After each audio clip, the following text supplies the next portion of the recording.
அனைவருக்கும் காலை வணக்கம். இன்னைக்கு என்ன சாப்பாடுன்னு பார்த்தீங்கன்னா, இன்னைக்கு முள்ளங்கி சாம்பார், சாதம், கருப்பு சுண்டல் வேக வச்சிருந்தேன். அப்புறம் கத்திரிக்காய் தான் இன்னைக்கு வறுத்து கொடுத்துருந்தேன். பாப்பாக்கு லஞ்ச் பாக்ஸ்லாம் கட்டி கொடுத்து அவளை ஸ்கூலுக்கெல்லாம் அமிச்சாச்சு.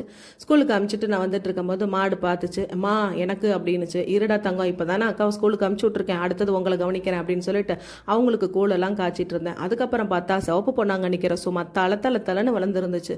இதை நம்ம பார்க்காம விட்டுட்டோமே அப்படின்னு சொல்லிட்டு, சரி இருங்க நாளைக்கு உங்களை இல்லைனா பறிச்சிடுறேன் அப்படின்னு சொல்லிட்டு அதுங்க கிட்டையும் பேசிட்டு இந்த பக்கம் வந்து பார்த்தேன். அப்புறம் சீதாப்பழம் நல்லா பழுத்து இருந்துச்சு.